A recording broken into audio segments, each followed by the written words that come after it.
Ladies and gentlemen, I speak to you just before the rally in Paris in July, and I just want to share with you how strongly I feel about the situation in Iran at the moment.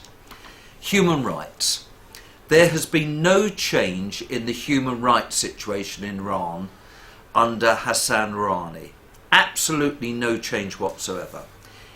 To the contrary, the situation has actually worsened despite the promises which were given to improve the rights and freedoms of the citizens of Iran when he first took office. Under his rule, in those 3 years, over 2,300 people have been executed. I mean, this is absolutely shocking, including juveniles, making Iran, under the theocratic regime, the world's #1 executioner per capita. A record to be absolutely ashamed about, and the world should be angry. There has been at least 66 executions since the 10th of April, including public hangings, and this worrying trend is just increasing. Barbaric punishments like public floggings, amputations, eyes being gouged out have all taken place under these terrible Sharia laws. The regime has also stepped up its pressure on political prisons.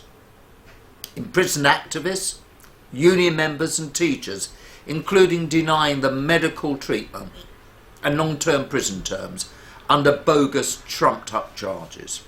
The regime continues to harass and arrest supporters and family members of Iran's democratic opposition members inside the country, and those already in prison are tortured and denied life-saving medical treatment, in particular the alarming case of Amess. Iranian regime continues to arrest dual citizens and journalists under vague and bogus national security charges, holding them effectively as political hostages to try and get more concessions out of them. Now, ladies and gentlemen, let me move on to the issue of intervention in the region and missile programme, something that is of great concern to myself as a British Member of Parliament. Tehran continues to play a destabilising role in the region, including regional countries like Syria, Iraq, Yemen and Bahrain. Only in July will we get the Chilcot report, when it'll be absolutely crystal clear, I'm sure, that the then Labour government targeted Iraq when in actual fact it was Iran who had those nuclear missiles.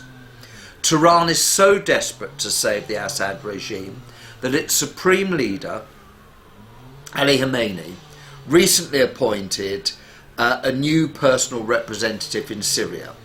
Moreover, the IRGC's civilian arm, Basji, has launched a propaganda campaign in Iran in recent months, with state media in broadcasting a propaganda video which is aimed at recruiting child soldiers and encouraging young children to take part in the war in Syria to defend Assad's regimes. And the British newspapers are all full of these pictures. Terrible.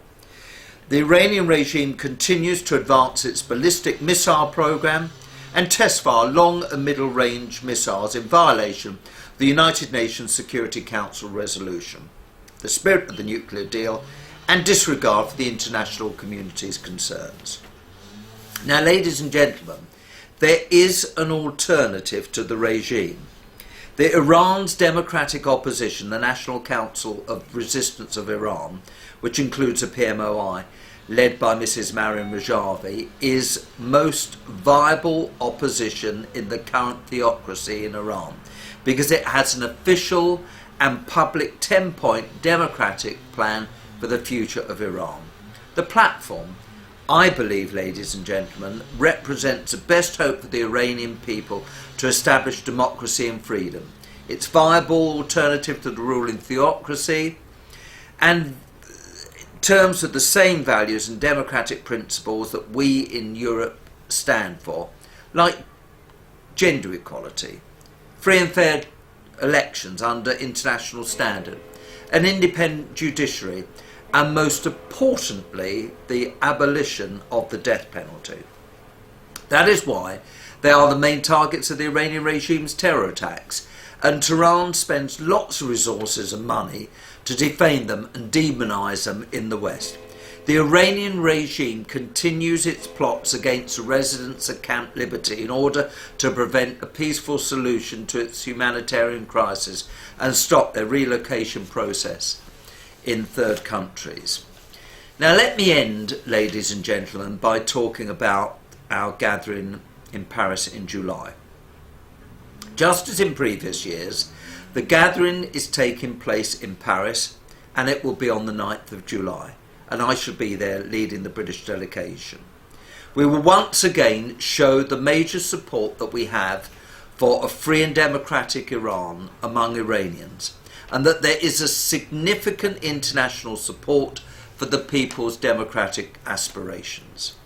The gathering, I believe, ladies and gentlemen, is a strong message to the oppressed Iranian people that their legitimate demands for freedom, human rights, do have the backing of many of my parliamentary colleagues in the Lords and in the Commons.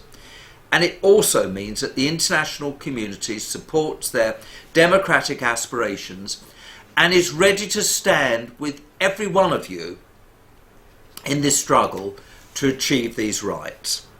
That is why I call on all my colleagues in Europe and the other democratic countries to attend the gathering, to see for themselves the strong support that the Iran's democratic opposition, the NCRI, led by the wonderful Mrs. Mariam Rajami, that the 10-point platform has among Iranians, parliamentarians and the international communion huge support, and join those forces to help the Iranian people establish a free and democratic Iran, rejecting the absolute rule of the clergy and theocracy.